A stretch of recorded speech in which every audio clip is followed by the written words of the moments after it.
Soalnya kabel saya ini terputus ini laptopnya. Iya, Oke, Pak. sekarang ke ini set ke 38. Pada penyetakan genomik itu ada suatu proses epigenetik yang dinamis yang terlibat dalam pengaturan ekspresi bagian kecil gen dari genom mamalia melalui proses modifikasi struktur DNA. Kemudian ini efeknya terhadap fenotip itu atau penampakan luarnya. Dan pada setiap generasi itu beberapa gen itu harus dinonaktifkan atau diaktifkan. Fungsinya itu untuk menjalankan suatu proses pertumbuhan dan perkembangan makhluk hidup yang otomatis itu normal. Oke, sekarang ini pemrograman ulang dari epigenetik di sel gamet adalah hal yang penting untuk penyetakan dan pengograman kembali di awal embrio juga mempengaruhi penyetakannya. Di sel gamet ini yang dicetak akan dihapus dan kemudian akan menetapkan kembali berdasarkan jenis kelamin dari individu. Contohnya perkembangan dari sperma, kemudian pencetakan ibunya adalah yang ditetapkan, sedangkan perkembangan dari oosit dari pencetakan ibu akan ditetapkan. Proses penghapusan dan pemrograman kembali ini diperlukan seperti pencetakan status dari organisme tersebut berdasarkan jenis kelamin dari individu. Ada dua mekanisme utama yang terlibat dalam terjadinya pencetakan, yakni modifikasi asetilasi histon dan modifikasi asetilasi DNA. Di sini yang pertama asetilasi histon itu di sini ada kromatin yang terkondensasi atau terlipat itu, sedangkan nukleosum itu juga ini diikatkan, dirapatkan ini. Kemudian ada asetilasi, kemudian ini transkripsinya menjadi aktif, kemudian asetilasi dari kromatin menghasilkan lebih banyak strukturnya. Kemudian faktor transkripsi itu melekat ke kromatin, mengaktifasi gen, menghasilkan RNA. Nah, ini wilayah DNA-nya yang ditranskripsi, kemudian dia diasetilasi. Deasetilasi ini menyebabkan kromatin menjadi kompak seperti ini, kemudian terjadi transkripsi genetik yang diam. Kemudian asetilasi residu lisin pada posisi terminus dari protein histon menghilangkan muatan positif. Kemudian itu akan mengurangi afinitas protein histon ke DNA. Enzim polimerase RNA, polimerase, dan faktor transkripsi lebih mudah berikatan pada promotor. Umumnya asetilasi histon memicu transkripsi dan deasetilasi histon menekan transkripsi. Asetilasi itu reaksi yang mengenalkan pada kelompok fungsional asetil ke dalam senyawa organik. Kemudian deasetilasi adalah penghapusan kelompok asetil. Pengenalan kelompok asetil ke dalam senyawa, substitusi pada kelompok asetil untuk aktivasi atom hidrogen. Reaksinya meliputi penggantian atom hidrogen pada kelompok hidroksil dengan kelompok asetil menghasilkan spesifik ester, misalnya asetat. Kemudian asetik anhidrat ini umumnya digunakan sebagai agen asetilasi yang bereaksi dengan kelompok hidroksil bebas. Kemudian asetilasi protein di biologi, yaitu di sel kehidupan, asetilasi bertindak sebagai modifikasi translasi akhir dari protein, sebagai contoh yaitu histon dan tubulin. Kemudian asetilasi histon dan diasetilasi, histon itu merupakan asetilasi dan diasetilasinya itu pada lisin, meresidu, ekor N-terminal sebagai bagian dari regulasi gen. Secara khusus, reaksi ini dikatalisasi atau dipercepat oleh enzim dengan adanya histon asetiltransferase atau histon diasetilase. Beberapa bentuk yang berbeda dari HAD dan AD ini telah diidentifikasi. Di antara mereka ini protein ini mungkin sebagian besar penting karena dapat berinteraksi dengan sejumlah regulator transkripsi.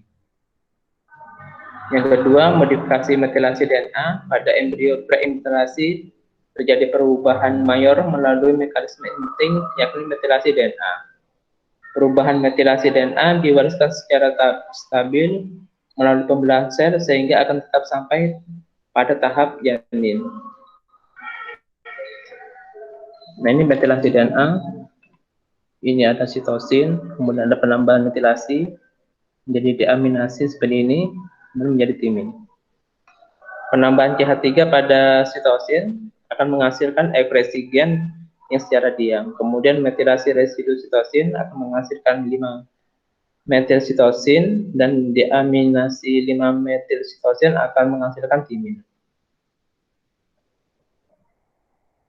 Pola metilasi DNA diperkembang kembali pada 2 periode perkembangan, yakni pada sel gamet, kemudian pada embrio preimplantasi. Jika terjadi kerusakan atau gangguan dalam proses pemeliharaan pencetakan pada masa perkembangan embrio preimplantasi, dapat mengakibatkan janin ini kehilangan janin atau ini kelainan kepada keturunan. Jadi ini penyebabnya dari suatu janin ibu itu pada beberapa bulan itu kok tiba-tiba hilang, kemudian ada mitos nanti dicurigiin, itu tidak, itu pada ini pada metilasi DNA-nya itu jika melalui gangguan itu akan didegradasi proteinnya sehingga lambat laun itu pada janinnya itu akan dimakan untuk dari protein di dalam rahimnya itu sehingga akan mengalami ini kehilangan janin. Kemudian itu metilasi adalah proses yang digunakan untuk mengontrol ekspresi gen dan ini menentukan waktu dari ekspresi gen. Kemudian sebagai perkembangan embriologi yang mana gennya itu akan diaktifkan atau di nonaktifkan berdasarkan pola sekuennya. Kemudian inaktivasi kromosom X pada wanita dan pada mamalia, ekspresi gennya itu tertentu, ekspresi gen dari gennya itu bergantung pada apakah mereka itu dari ibunya atau ayahnya yang menurunkan. Kemudian metilasi DNA ini meliputi metilasi kembali di novo ini, kemudian pengaturan metilasi, kemudian replikasi dan demetilasi, kemudian ini juga sama, replikasi dan demetilasi. Setelah replikasi, strain ini dokter ini melengkapi metilasi DNA, kemudian merupakan hemetilasi reaksi 3, dan pola awalnya dari metilasi DNA diatur oleh DNA metiltransferase reaksi 2, yang secara khusus ini metilasi merupakan sitosin meresidu di metilasi CpG ini di sisi CpGG. Replikasi berikutnya tanpa metilasi DNA menghasilkan DNA yang tidak termetilasi reaksi 4.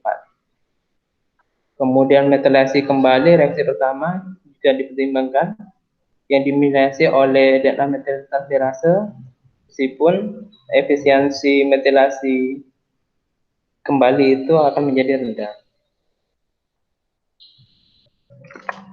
Kemudian ada regulasi kelompok pencetakan gen dalam kelompok mengikuti mereka membagikan elemen regulator sebagai contohnya ini non-coding RNA dan wilayah metilasi yang terdiferensiasi berbeda.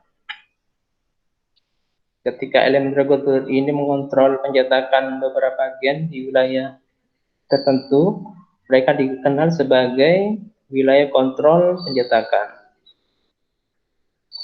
Oke.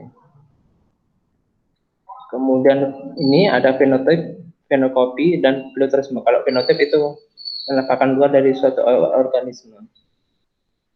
Di sini dijelaskan gen itu adalah fragmen atau potongan DNA yang mengkode suatu polipeptida. Lokus itu lokasi gennya pada kromosom. Kemudian kepentingan lokus ini pada gen itu biasanya untuk terapi gen atau rekayasa gen. Misalnya pada lokasi gen tertentu, jika gennya itu mengalami cacat gen akan diganti dengan gen yang baru sehingga dipotong kemudian ditempelkan gen baru yang normal. Biasanya seperti itu. Kemudian perbedaan antara linked dan unlinked gen. Linked gen itu terletak pada kromosom yang sama, sedangkan unlinked gen itu terletak pada kromosom yang berbeda. Kemudian ini ada hubungan antara gen, alel, dan triad karakter. Gen itu mempresentasikan ini triad atau karakter. Alel itu adalah sama dengan genotip yang menghasilkan fenotip atau penampakan luar. Misalnya ini T besar T kecil itu alel, fenotipnya itu tinggi tanaman, T itu T besar itu tinggi, T kecil pendek.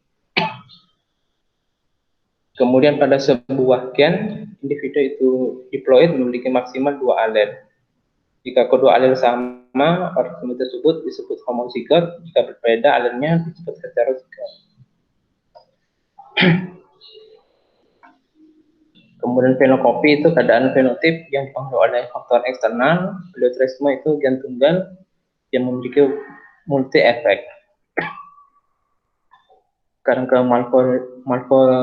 malformasi konital atau cacat ini ya, dan faktor penyebab malformasi genital. Ini pengertiannya secara luas, congenital disorder atau kelainan keturunan meliputi berbagai kondisi, baik itu anomali fisik minor, contohnya tanda lahir. Sebentar ya, saya minum dulu. Iya, Pak. Banyak soalnya nih. Itu sampai 70 lebih, Pak. Iya. Aduh. Aduh. Nanti saya kasih anu aja dah kisi-kisinya. Jangan sampai seret yang banyak. Aduh.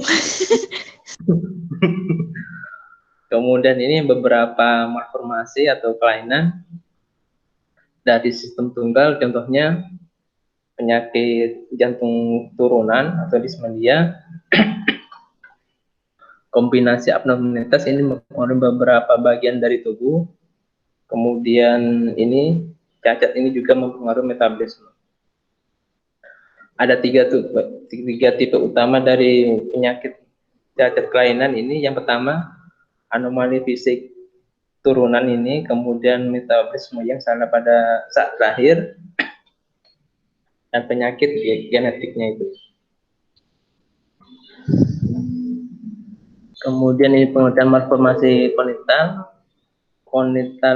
fisikal anomali itu abnormalitas itu dari suatu bagian tubuh. Anomali itu menjadi atau tidak menjadi masalah. Umumnya orang itu memiliki satu atau lebih anomali fisik. Contoh anomali fisik, anomali minor, kurvatura pada jari kelima. Kemudian pembendekan tulang, metakarpal atau metarsal pada keempatnya itu. Oke. Kemudian malformasi penital itu jika anomali fisik bersifat hebat akan menjadi cacat struktur pada tubuh, kemudian akan menjadi masalah. Kemudian ini sindrom malformasi, kombinasi malformasi akan mempengaruhi lebih dari satu bagian tubuhnya.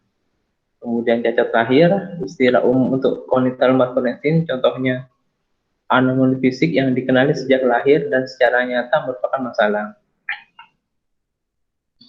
Kemudian ini kelainan genetik merupakan kongenital atau cacat walaupun tidak tampak atau terdeteksi. Misalnya pada perilaku, pada individu misalnya dia ekspresi gennya pada hal-hal tertentu sehingga perilakunya itu berbeda. Kemudian kelainan genetik itu dibagi dalam ini cacat gen tunggal, kemudian cacat gen banyak atau cacat pada kromosomnya.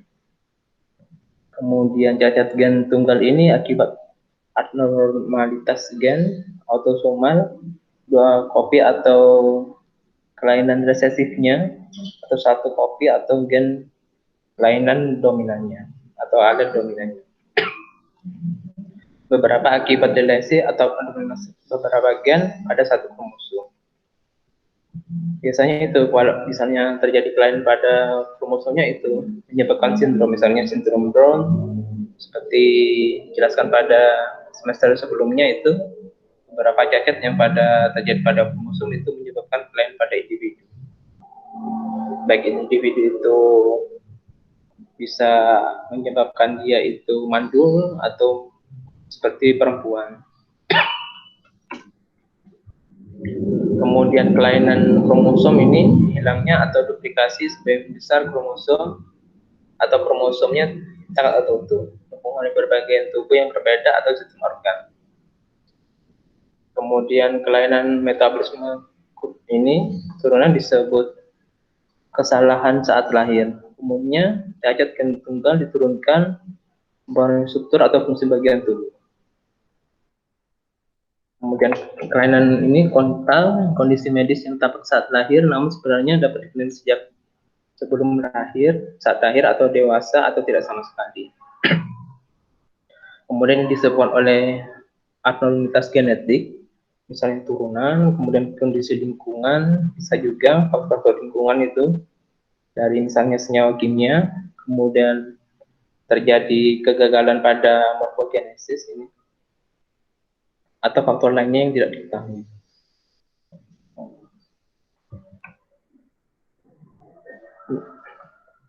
Di sini ada teratologi itu ya, kemudian bahasa Yunaninya itu bisa dibaca. Kemudian di sini komunitas morfologi atau individu dengan kelainan bentuk makroskopis, morfologi itu studi dari bentuk abnormal. Nah, ini periode kita sudah perkembangan makhluk itu kan bisa nanti dilihat ya pada bagian perkembangannya mungkin akan mengalami suatu kelainan. Nah, di situ akan dilihat biasanya diteliti. Kemudian faktor-faktor penyebab kelainan itu baik itu dari dalam, luar ataupun dari keturunannya ini.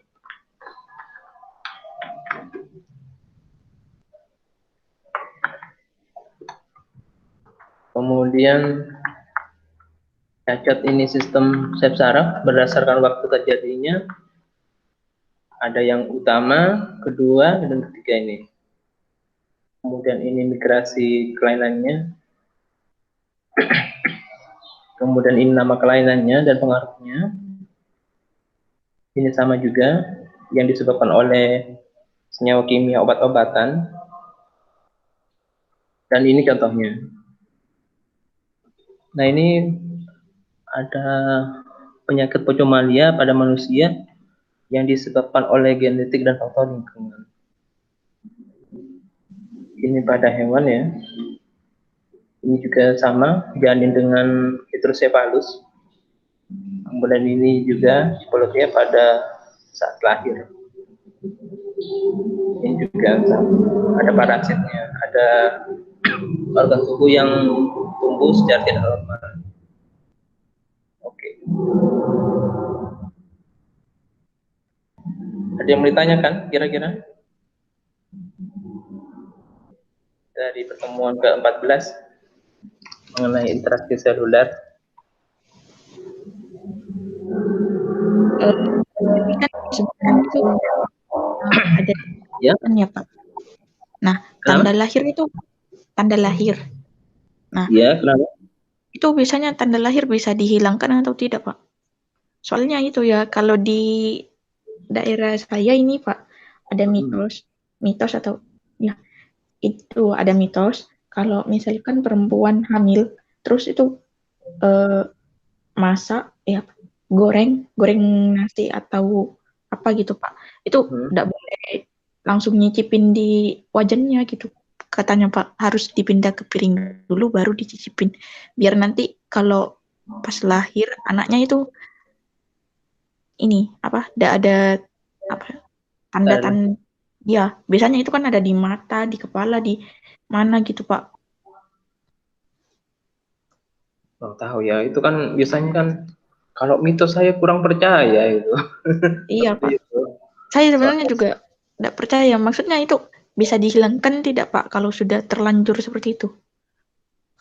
kalau misalnya itu dari turun temurun mesti misalnya munculnya di mata terus refleksinya di mata itu harus itu ya harus apa ya melakukan terapi itu terapi gen gitu biasanya. Misalnya ekspresi gen pada bagian matanya itu sekitar mata area matanya kan misalnya timbulnya apa kayak apa tanda lahir yang besar itu sampai wajahnya itu tutupi ya bisa sih itu misalnya dengan terapi gen atau melalui pengobatan medis itu dengan senyawa-senyawa kimia itu dihilangkan atau perawatan pakai skincare itu apa yang bisa menghilangkan bopeng itu ya bisa. Kan tadi kan juga dijelaskan kan faktor lingkungan misalnya senyawa kimia itu juga mempengaruhi itu dari suatu ekspresi gennya itu baik itu dihilangkan atau tidak seperti itu bisa sih Iya. menurut saya.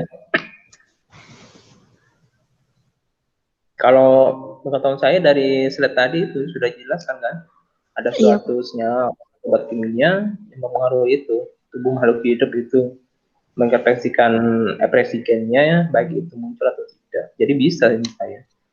Tidak perlu harus mengikuti mitos ya menurut saya. Gitu. terus kalau seperti pada gambar yang 75 itu Pak, di slide 75 75. ya, Iya, kenapa?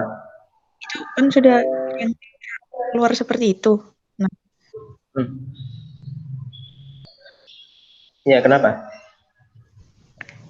apa itu masa mau diterapi Pak? Kalau ini ya agak susah ya. Soalnya kan, tapi kalau seperti ini kemungkinan itu tidak bisa hidup menurut saya itu. Kenapa Pak? Soalnya kan, nah ini kan dari dilihat sini saja itu kan organnya sudah menyatu seperti ini. Nah kalau misalnya ini di apa operasi ya untuk diputuskan nih bagian organnya, otomatis kan organ sini kan akan terputus semua itu. Nah untuk penyambungan suatu organ gini itu kan harus ditransplantasi atau didonorkan organ baru gitu supaya makhluknya ini bisa hidup dan transplantasi organ itu ada terjadi kecocokan dan tidak ketidakcocokan. Nah, kalau misalnya tidak terjadi kecocokan itu akhirnya meninggal juga ini. Yang menurut saya kalau seperti ini seperti kasus kembar siam seperti ini ya susah itu untuk apa ya untuk hidup itu kalau itu. Andaikan itu dipilih Pak, maksudnya dibunuh salah satunya, apa yang satunya itu bakal tetap hidup Pak? Ya mungkin bisa, tapi kalau misalnya pada bagian jantungnya ini menyatu ya dua individu jadi satu seperti ini Iya, ya otomatis harus itu menurut saya harus ditransplantasi secepatnya soalnya kan aduh. pada bagian jantungnya itu susah itu menurut saya ya presentasi hidupnya ya kecil sekali itu tapi kalau misalnya pada bagian kepala itu kan biasanya ada kan kembar siam yang menyatu pada bagian kepala itu masih bisa hidup itu tapi kalau sudah pada organ-organ yang penting kayak jantung itu sudah sekian detik itu harus cepat itu untuk apa proses transplantasinya. Apalagi kalau misalnya ini pada bagian ini tersentuh sudah itu udah. Kalau otomatis jantung kan akan berhenti tuh detakannya.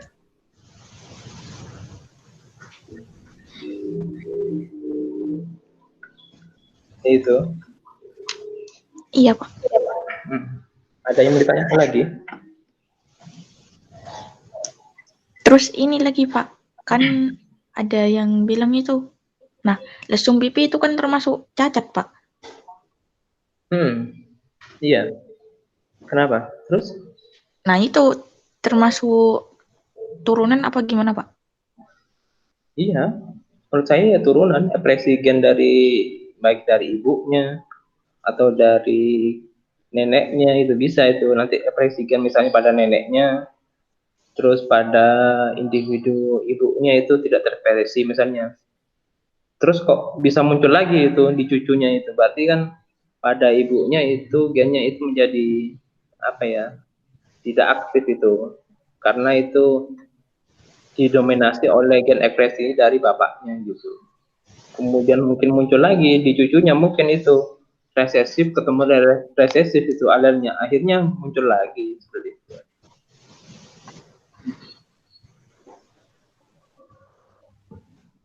Ya bisa sih kalau mau diubah gitu. Ya tapi ya kalau misalnya hanya lesung pipi ya menurut saya pakai itu terapi gen. Kalau misalnya sampai bopeng nggak gitu, itu ya mungkin bisa pakai senyawa kimia.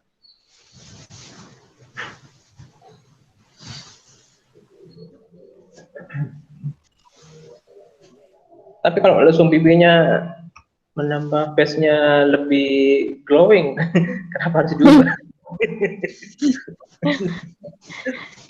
Tapi kan cacat gitu. Iya, tapi kalau misalnya lesungnya sampai bikin wajah cekung kayak gitu, ya mungkin itu yang harus diobati itu, diterapi.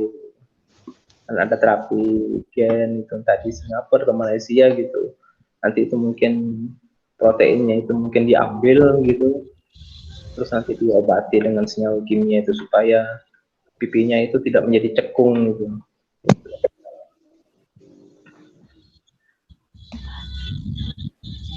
Nurul, mau bertanya?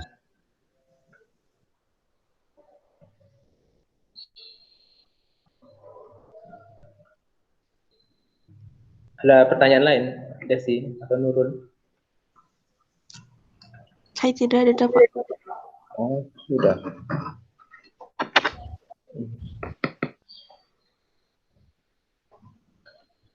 Kalau tidak ada, saya akhiri ya. Iya, Pak. Oke.